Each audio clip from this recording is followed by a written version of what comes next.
ఒక్కసారి మనసులో ఊహించుకుందాం. ఒక చాలా శక్తివంతమైన సామ్రాజ్యం. ఆ దేశపు ప్రజలు తాము ప్రతిరోజూ తాగే నదిని, నేలమీది మట్టిని, చివరికి తమ చుట్టూ తిరిగే కప్పలను కూడా దేవుడుగా పూజిస్తున్నారు. అవును, ఒక రకంగా సృష్టికర్తని వదిలేసి సృష్టిని ఆరాధిస్తున్నారన్నమాట. కరెక్ట్. సరిగ్గా అదే సామ్రాజ్యం కింద దాదాపు 400 సంవత్సరాలుగా అణిచివేయబడిన ఒక బానిస జాతి ఉంది. ప్రతిరోజు ఈటుకల భట్టీల మధ్య ఎడతెగని కన్నీళ్లు, ఆ వీపులను చీల్చే కొరడా దెబ్బలు, తమను ఎవ్వరూ రక్షించలేరేమో అన్న ఒక భయంకరమైన నిస్సహాయత. నిజంగా జీవితమంత గందరగోళంగా, పూర్తిగా చీకటిమయంగా మారినప్పుడు దేవుడు మౌనంగా ఉన్నాడనిపిస్తుంది కదా ఎవరికైనా. ఖచ్చితంగా. కాని వాళ్లకి ఒక పరాయి దేశపు దేవుడుగా అనిపించిన ఆ సృష్టికర్త సరిగ్గా ఆ గాఢమైన అంధకారంలోనే రంగంలోకి దిగాడు. ఆ అహంకార సామ్రాజ్యం ఏ అబద్ధపు దేవుళ్లనైతే పూజిస్తోందో వాటినే వారిపై ఆయుధాలుగా మలిచాడు. అవును, భూమి పుట్టినప్పటినుండి ఎవ్వరూ చూడని ఒక మహా ఆత్మీయ యుద్ధానికి తెరతీశాడు దేవుడు. రైట్. బైబిల్ గ్రంథాన్ని లోతుగా అధ్యాయాల వారీగా విశ్లేషించే మన ఈ దినసరి ఆత్మీయ ప్రయాణంలో ఇది 3వ భాగం. ఈరోజు మనం నిర్గమకాండము 7వ అధ్యాయం నుండి 12వ అధ్యాయం వరకు ఉన్న ఒక అత్యంత ఉత్కంఠభరితమైన ఘట్టంలోకి అడుగుపెడుతున్నాం. ఈ బానిసత్వపు దట్టమైన చీకటి నుంచి దేవుడు తన ప్రజలను విడిపించిన తీరు నిజంగా అద్భుతం. అంటే ఇది కేవలం గతం గురించి చెప్పే చరిత్ర మాత్రమే కాదు. అవును, ఇది భౌతిక ప్రపంచం వెనుక జరిగిన ఒక భయంకరమైన ఆత్మీయ యుద్ధం. ఈనాటి మన లోతైన వాక్యధ్యానంలో దేవుడు ఐగుప్తుపై రప్పించిన 10 తీర్పులు లేదా 10 తెగుళ్ల గురించి మాట్లాడుకోబోతున్నాం. ఈ అధ్యాయం దేవుని గొప్పదనాన్ని, ఆయన మారని స్వభావాన్ని మన కళ్ల ముందుంచుతుంది. నిజమే. అయితే దీన్ని ఇంకొంచెం లోతుగా విశ్లేషిద్దాం. మనం సాధారణంగా ఈ 10 తెగుళ్లను బేసిక్గా కేవలం ప్రకృతి విపత్తులుగానో లేక దేవుడు కోపంతో పంపిన శిక్షలుగానో చూస్తుంటాం కదా. అవును, చాలామంది అలాగే అనుకుంటారు. కానీ వాక్యాన్ని లోతుగా పరిశీలిస్తే ఇవి గుడ్డిగా చేసిన దాడులు కావు. ఇదొక అత్యంత ఖచ్చితమైన దాడి, ఒక ప్రెసిషన్ స్ట్రైక్ అనొచ్చు. ఐగుప్తు దేశం కేవలం ఒక భౌతిక సామ్రాజ్యం మాత్రమే కాదు, అదొక విగ్రహాల కర్మాగారం. వావ్, విగ్రహాల కర్మాగారం, చాలా కరెక్ట్గా చెప్పారు. అవును కదా. అంటే మనిషి సృష్టికర్త కంటే దేనిని ఎక్కువగా ప్రేమిస్తాడో, దేనిపై ఎక్కువగా ఆధారపడతాడో అదే అతని విగ్రహం. ఉదాహరణకు, ఈ రోజుల్లో మనం మన బ్యాంక్ బ్యాలెన్స్ చూసుకుని సురక్షితంగా ఉన్నామని ఫీల్ అవుతాం. ఖచ్చితంగా. లేదా మనకున్న అధికారాన్ని బట్టి బతికేయొచ్చు అని భ్రమపడతాం. ఎగ్జాక్ట్లీ. అవే మన అదృశ్య విగ్రహాలు. ఐగుప్తీలు కూడా సరిగ్గా అలాగే నదులను, జంతువులను, వాతావరణాన్ని తమ దేవుళ్లుగా, తమకు భద్రతగా భావించారు. దేవుడు సరిగ్గా ఆ విగ్రహాల పునాదుల్నే కదిలించాడు. ఇక్కడే మనం కథ వెనుక ఉన్న దేవుని అసలు ఉద్దేశాన్ని గమనించాలి. దేవుని ఉద్దేశం కేవలం ఒక దేశాన్ని నాశనం చేయడం కాదు. ఈ తీర్పులు దేవుని మంచితనాన్ని, ఆయన సార్వభౌమాధికారాన్ని ప్రదర్శించే ఘట్టాలు. రైట్. తాను అబ్రాహాము, ఇస్సాకు, యాకోబులతో చేసిన నిబంధనను, ఆ వాగ్దానాన్ని దేవుడు ఎన్నడూ మర్చిపోడు అని ఇది నిరూపిస్తోంది. దేవుడు ఒక క్రమపద్ధతిలో ఆ సృష్టి ఆధారిత దేవుళ్ల ముసుగులు తొలగించి వారి అబద్ధాన్ని బట్టబయలు చేస్తున్నాడు. ఈ క్రమం ఎలా మొదలైందో చూస్తే నిజంగా ఆశ్చర్యం వేస్తుంది. ఇదంతా ఒకదానితో ఒకటి ముడిపడి ఉన్న ఒక చైన్ రియాక్షన్ లాగా అనిపిస్తుంది కదా మనకి. అవును, ఖచ్చితంగా. మొదటిది చూస్తే నైలు నది నీరు రక్తంగా మారడం. ఐగుప్తీయులకు నైలు నది కేవలం ఒక నది కాదు, అది వారి ప్రాణదాత. వారు ఆ నదిని హాపీ అని, నది జన్మస్థలాన్ని రక్షించే దేవునిగా ఖునుమ్ అని పూజించేవారు. అవును, అందులోనే స్నానాలు చేసేవారు, అదే నీటిని తాగేవారు కూడా. కరెక్ట్. మోషే, అహరోనులు దేవుని ఆజ్ఞతో నదిని కొట్టగానే ఆ జీవజలమంతా ఏకంగా రక్తంగా మారిపోయింది. అది ఎంత భయంకరమైన దృశ్యమో ఒక్కసారి మనసులో ఊహించుకుందాం. నదిలోని చేపలు చనిపోయాయే, దేశమంతా భరించలేని దుర్వాసన వ్యాపించింది. వారు దేనినైతే తమకు జీవాన్నిచ్చే భద్రతగా భావించారో సరిగ్గా అదే వారికి మరణానికి గుర్తుగా మారిపోయింది. నిజంగా చాలా భయంకరమైన పరిస్థితి. ఇక్కడే మనం క్రీస్తును కేంద్రంగా చేసుకుని ఆలోచించాలి. మానవుని పాపం వల్ల సృష్టిలో నీరు రక్తంగా మారి ఆ మరణాన్ని, తీర్పును తీసుకువచ్చింది. కాని దేవుని గొర్రెపిల్ల అయిన యేసుక్రీస్తు తన సొంత రక్తాన్ని మన పాపాల కోసం చిందించాడు.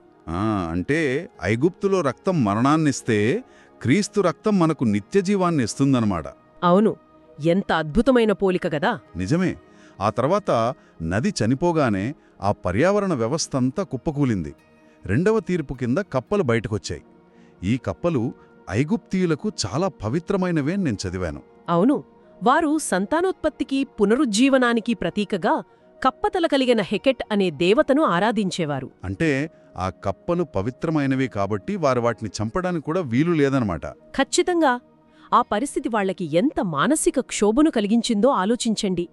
వారు ఆరాధించే ఆ కప్పలే నది నుండి బయటకొచ్చి వారి ఇళ్లను, పడకగదులను, వంటగదులను ఏవగింపు పుట్టేలా నింపేశాయి. మైండ్ బ్లాక్ అయ్యే సిచ్యువేషన్ అసలు. అవును, చివరకు ఆ కప్పలన్నీ చనిపోయాక దేశమంతా కుళ్ళిన వాసన. వారు దేనినైతే పూజించారో అదే వారి జీవితాలకు శాపంగా మారిపోయింది. అంటే దేవుడు వాళ్ల భద్రతను, వాళ్ల ఆరాధనను వాళ్లపైనే ప్రయోగిస్తున్నాడనమాట.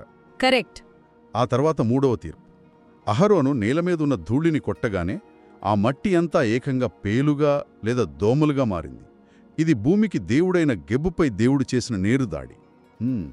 ఇక్కడ వాక్య విశ్లేషణలో ఒక ఆసక్తికరమైన విషయమేమిటంటే, ఈ అద్భుతాలను వర్ణించడానికి బైబిల్ ఓటోట్ మరియు మొఫెటిమ్ అనే హీబ్రూ పదాలను వాడుతుంది. నిజమే, ఆ పదాలకు చాలా ప్రాముఖ్యత ఉంది మనకి. ఓటోట్ అంటే దేవుని అధికారాన్ని చూపే సూచక క్రియలు అని అర్థం. ఆ మోఫిటిమ్ అంటే ఆశ్చర్యకార్యాలు అని. ఓహో, అంటే ఇవి కేవలం వింతలు కావన్నమాట. కాదు, దేవుడు తన సార్వభౌమాధికారాన్ని భూమికి, ఆ ఫరోకి తెలియచేస్తున్న గుర్తులివి. ఒక్క నిమిషం ఆగండి, నాకిక్కడ ఒక పెద్ద సందేహం వస్తుంది. అడగండి. మొదటి రెండు అద్భుతాలను, అంటే నీరు రక్తంగా మారడం, కప్పలు రావడం వంటివి ఐగుప్తు మాంత్రికులు కూడా తమ మాయమంత్రాలతో చేశారు కదా? అవును, చేశారు. మరి మూడవ తీర్పు దగ్గర వాళ్ళు ఎందుకు ఆగిపోయారు? ఆ మట్టిని వాళ్ళు ఎందుకు పేలుగా మార్చలేకపోయారు? ఇది చాలా ముఖ్యమైన ప్రశ్న అనిపిస్తోంది నాకు. ఇది చాలా లోతైన ప్రశ్న. ఇక్కడే మనం ఒక విశాలమైన ఆత్మీయ దృక్పథాన్ని అర్థం చేసుకోవాలి. సాతాను శక్తులు లేదా ఆ మాయమంత్రాలు ఒక స్థాయి వరకు దేవుని కార్యాలను అనుకరించగలవేమో కాని సృష్టికర్త సార్వభౌమాధికారం ముందు అవి పూర్తిగా దిగదుడిపే. అంటే మట్టిలోంచి జీవాన్ని తీసుకురాలేరు. ఖచ్చితంగా. ప్రాణం లేని మట్టి నుండి జీవాన్ని పుట్టించడం కేవలం దేవునికి మాత్రమే సాధ్యం. అందుకే ఆ మాంత్రికులు సైతం చేసేది ఏమీ లేక తమ ఓటమిని అంగీకరిస్తూ ఇది దేవుని వేలు అని ఒప్పుకోక తప్పలేదు. వావ్, దేవుని వేలు, ద ఫింగర్ ఆఫ్ గాడ్. అవును, దేవుని వేలు అనేది ఆయన ఎదురులేని ఆధిపత్యానికి నిదర్శనం. మనిషి ఏ ధూళి నుండి సృష్టించబడ్డాడో అదే ధూళి ఇక్కడ వాళ్లకి శిక్షగా మారింది. కానీ ఈ ఘట్టం మనల్ని ఒక అద్భుతమైన నిరీక్షణ వైపు కూడా నడిపిస్తుంది. ఎలా అంటారు? క్రీస్తు మనల్ని పాపం అనబడే ధూళి నుండి ఎలా పైకి లేపుతాడో, దేవుని వేలు మన జీవితాల్లో అంధకారాన్ని ఎలా పారద్రోలుతుందో ఇది సూచిస్తుంది. చాలా అద్భుతంగా వివరించారు. అంటే దేవుని శక్తి ముందు చీకటి శక్తులు పూర్తిగా చేతులెత్తేసాయన్నమాట. కరెక్ట్. ఆ తర్వాత నాలుగవ తీర్పు చూస్తే ఈగల గుంపులు. నేను మూలాలను చదివినప్పుడు నిజంగా ఆశ్చర్యపోయాను.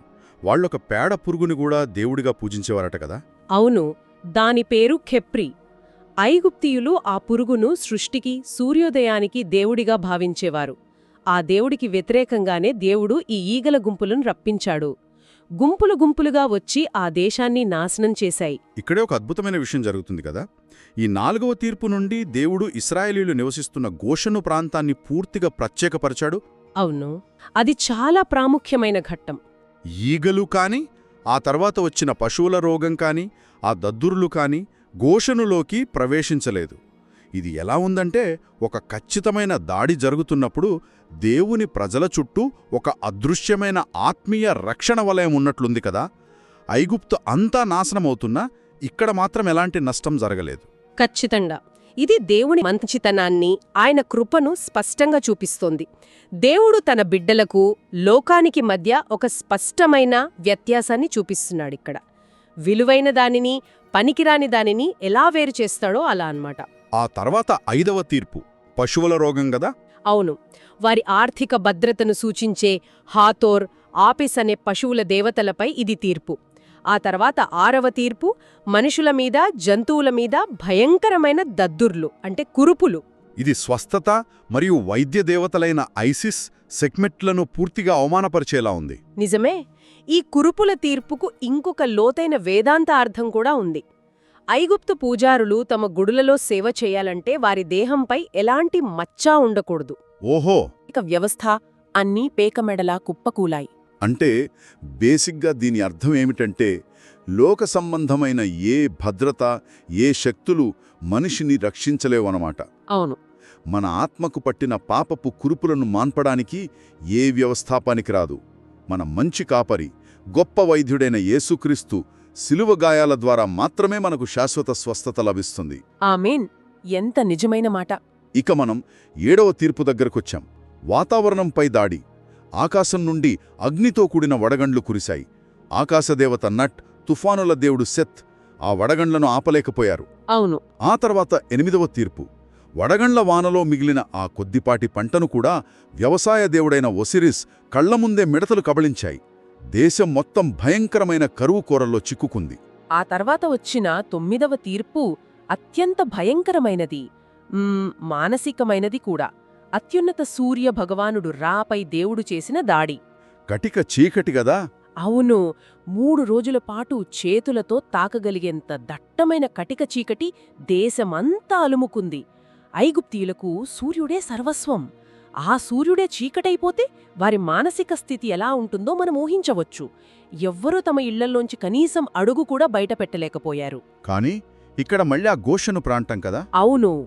ఐగుప్తు అంతా అంధకారంలో ఉంటే ఇశ్రాయేలీల ఇళ్లల్లో మాత్రం అద్భుతమైన వెలుగుంది. దేవుని ప్రసన్నత వారికి తోడుగా ఉంది.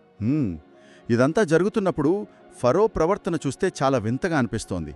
దేవుడు ఇన్ని అద్భుతాలు చేస్తున్నా అతడసలు పంతం వీడలేదు. నేను ఈ హీబ్రూ మూలాలను పరిశీలిస్తున్నప్పుడు ఒక ఆసక్తికరమైన విషయం గమనించాను. ఏమిటది? ఫారో హృదయం కఠినపడడం గురించి బైబిల్ 3 హీబ్రూ పదాలను వాడుతోంది. ఫారో తనంతట తాను హృదయాన్ని భారంగా చేసుకున్నాడు అనడానికి కబేడ్, దానికి ప్రతిస్పందనగా దేవుడు ఆ మొండితనాన్ని స్థిరపరిచాడు అనడానికి చజాక్, మరియు అది తీవ్రమైన తిరుగుబాటుగా మారింది అనడానికి కషా అనే పదాలు వాడారు. అవును, చాలా ఖచ్చితమైన పదాలవి. కానీ నాకిక్కడ ఒక సాధారణ సందేహం వస్తోంది. చాలామందికి వచ్చే సందేహమే ఇది. దేవుడే ఫారో హృదయాల్ని కఠినపరిస్తే, అంటే చజాక్ చేస్తే, దానికి ఫారోని బాధ్యుడిని చేయడం, ఆ ఫారోకి శిక్ష విధించడం అసలు న్యాయమెలా అవుతుంది? ఇదంతా దేవుడే ఆడుతున్న ఒక నాటకంలాగా, ఫారోకి అసలు అవకాశమే ఇవ్వనట్లుగా అనిపిస్తుంది కదా కొంతమందికి. అవును, చాలా మందికొచ్చే అతిపెద్ద సందేహం ఇదే. కానీ దేవుని న్యాయాన్ని, డివైన్ జస్టిస్ని మనం ఇక్కడ చాలా స్పష్టంగా అర్థం చేసుకోవాలి. ఫారో ఏమీ పాపమెరగని అమాయకుడు కాదు. తన హృదయాన్ని దేవుడేదో బలవంతంగా మంచి నుండి చెడుకు మార్చలేదు. మొదటి 5 తెగుళ్ల సమయంలో మీరు జాగ్రత్తగా గమనిస్తే ఫరో ముందుగా తన హృదయాన్ని తానే కఠినపరచుకున్నాడు. అంటే హీబ్రూలో కబేడ్ చేసుకున్నాడు. రైట్, అతనే మొండికేశాడు. అవును, అతడు తన గర్వంతో దేవుని మాట వినడానికి పూర్తిగా నిరాకరించాడు. ఎప్పుడైతే ఫరో పదే పదే సృష్టికర్తను ధిక్కరించాడో అప్పుడు దేవుడు అతని మొండితనాన్ని, ఆ చెడు తీర్మానాన్ని స్థిరపరిచాడు, అంటే చజాక్ చేశాడు.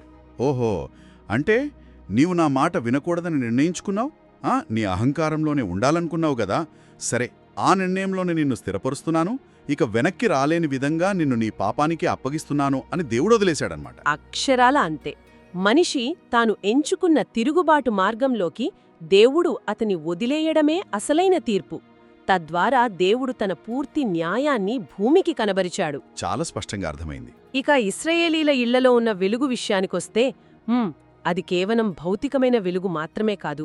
లోకమంతా పాపపు చీకటిలో పొట్టుమిట్టాడుతున్నా లోకానికి నిజమైన వెలుగైన యేసుక్రీస్తును నమ్ముకున్న వారి జీవితాల్లో దేవుని వెలుగు ఎప్పుడూ ప్రకాశిస్తూనే ఉంటుందని ఇది మనకు నేర్పిస్తోంది. నిజంగా చాలా గొప్ప మాట. ఆ 3 రోజుల చీకటి తర్వాత ఇక ఈ తీర్పుల పతాక స్థాయికి వచ్చాం. క్లైమాక్స్ అనొచ్చు. 10వ తీర్పు, తొరిచూలు పిల్లల మరణం. అవును, తనను తాను సాక్షాత్తూ దేవుడిగా, సూర్యభగవానుడు రాకుమారుడిగా భావించిన ఆ ఫరో గర్వాన్ని, ఐగుప్తు అహంకారాన్ని దేవుడు శాశ్వతంగా అణచివేసిన ఘట్టమిది. ఆ ఐగుప్తులో ప్రతి ఇంటా ఒకటే రోదన, ఒకటే మరణం. అవును, చాలా బాధాకరమైన రాత్రది. అయితే ఇక్కడే అసలైన ఆసక్తికరమైన విషయం దాగి ఉంది. దేవుని పరిశుద్ధత ముందు ఈ తీర్పు కేవలం ఐగుప్తీలకు మాత్రమే రాకూడదు కదా. ఇశ్రాయేలీలు కూడా పాపులే కదా. దేవుని దృష్టిలో ఐగుప్తీయులు, ఇశ్రాయేలీయులు అందరూ సమానంగా దేవుని ఉగ్రతకు అర్హులే కదా. మరి ఇశ్రాయేలీలు ఎలా బతికారు? సరిగ్గా పట్టుకున్నారు. అందుకే దేవుడు పస్కా పండుగను అంటే పాసోవర్ను నియమించాడు. ఇశ్రాయేలీయులు తాము ఐగుప్తీల కంటే నీతిమంతులం, మంచివాళ్లమని చెప్పి ఆ రాత్రి మరణం నుండి తప్పించుకోలేదు. అవును. దేవుడు వారికి ఒకే ఒక్క మార్గం చూపించాడు. మచ్చలేని నిర్దోషమైన ఒక గొర్రెపిల్లను వధించి దాని రక్తాన్ని తమ ఇళ్ల గుమ్మపు కమ్ములకు పోయమన్నాడు. ఆ రాత్రి మరణదూత వచ్చినప్పుడు ఆ ఇంటివారి క్రియలను చూడలేదు. కేవలం ఆ గుమ్మం మీద ఉన్న రక్తాన్ని మాత్రమే చూసి ఆ ఇంటిని దాటి వెళ్లాడు. పాసోవర్ అయ్యాడు. ఇది వింటుంటే నిజంగా గూస్ బంప్స్ వస్తున్నాయి. అంటే ఇదంతా పూర్తిగా క్రీస్తును చూపిస్తోందన్నమాట. 100%. ఈ భాగం మొత్తం క్రీస్తు కేంద్రంగా మనకొక గొప్ప సత్యాన్ని బోధిస్తుంది. మన దానధర్మాలు, మన మంచి పనులు, మనం చదివే గ్రంథాలు ఏవీ కూడా దేవుని తీర్పు నుండి మనలను రక్షించలేవు. ఏవీ రక్షించలేవు. అవును, దేవుని పరిశుద్ధత ముందు మనందరం మరణానికి అర్హులమే. కాని మన స్థానంలో మన శిక్షను భరించడానికి దేవుని గొర్రెపిల్ల అయిన యేసుక్రీస్తు శిలువలో తన ప్రాణాన్ని అర్పించాడు. ఆయన చిందించిన రక్తం మాత్రమే మనలను నిత్య మరణం నుండి తప్పించగలదు. తీర్పు సమయంలో క్రీస్తు రక్తం మాత్రమే ఏకైక ఆశ్రయమని మనం నమ్మాలి. వింటున్న ప్రతి ఒక్కరికి ఇది ఎంత గొప్ప నిరీక్షణో కదా. ఈ 10 తీర్పులు ఏదో దేవుని కోపాన్ని ప్రదర్శించడానికి మాత్రమే రాసిపెట్టబడలేదు. సృష్టికర్తను కాదని సృష్టిని ఆరాధిస్తూ తమను తాము దేవుళ్లుగా చేసుకుని అబద్ధపు విగ్రహాల వెంట పరుగెత్తుతున్న మానవాళిని ఆ అంధకారం నుండి రక్షించడానికి దేవుడు వేసిన అడుగులివి. అవును, ఈ అధ్యయనం ద్వారా దేవుని మారని స్వభావాన్ని మనం స్పష్టంగా చూశాం. ఆయన ప్రేమ, ఆయన పరిశుద్ధత, ఆయన న్యాయం ఎన్నడూ మారవు. బానిసత్వం నుండి దేవుడు వారిని కేవలం స్వేచ్ఛ కోసం మాత్రమే విడిపించలేదు, తనను ఆరాధించడానికి, తనతో నిబంధనలో ఉండటానికి విడిపించాడు. ఖచ్చితంగా.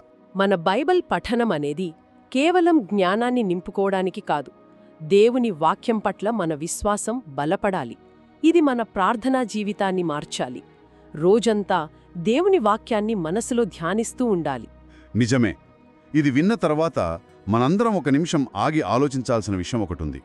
నాడు ఐగుప్తు దేవుళ్ళు కుప్పకూలారు, సరే, కానీ నేడు మన హృదయాల్లో మనం ప్రతిష్ఠించుకున్న అదృశ్య ఫరోలు ఎవరు? మన వదులుకోలేక గట్టిగా పట్టుకోలాడుతున్న మన సొంత ఐగుప్తు సామ్రాజ్యాలు ఏమిటి? అవును, చాలా ప్రాముఖ్యమైన ప్రశ్న. అది బహుశా మన బ్యాంక్ బ్యాలెన్సా, మన చదువా, సమాజంలో మనకున్న హోదానా? క్రీస్తు రక్తం వాటన్నింటి నుండి మనకు విడుదల ఇవ్వలేదా? దేవుని కంటే మనం దేనినైనా ఎక్కువగా ప్రేమిస్తుంటే ఈరోజే దానిని శిలువ దగ్గర విడిచిపెట్టడానికి తీర్మానించుకుందాం. ఆమేన్. మనందరం అలా చేయాలని ఆశిస్తున్నాను. ఈ లోతైన అధ్యయనం ముదిస్తున్న సమయంలో వింటున్న ప్రతి ఒక్కరినీ ఒక ప్రశ్న అడగాలనుకుంటున్నాం. ఈనాటి ధ్యానం ద్వారా మీరు నేర్చుకున్న కొత్త సత్యమేమిటి? ఈ అధ్యాయం ద్వారా దేవుడు మీకు ఏమి నేర్పిస్తున్నాడు? ఈ వాక్యం విన్న తర్వాత మీరు తీసుకోబోయే ఒక ఆచరణాత్మకమైన అడుగు ఏమిటో కింద కామెంట్స్లో పంచుకోవాలని ఆశిస్తున్నాం. అవును, అలాగే మీరు ఎక్కడి నుండి చూస్తున్నారు, వింటున్నారు, మరియు మీకేవైనా ప్రశ్నలు ఉంటే దయచేసి తెలియజేయండి. మన ఛానల్కు సబ్స్క్రైబ్ చేసుకోండి. రాబోయే ఎపిసోడ్ కోసం వేచి ఉండండి. మీ విశ్వాసులైన సహోదర సహోదరుల విశ్వాసాన్ని బలపరచడానికి ఈ వాక్యాన్ని వారితో తప్పక పంచుకోండి.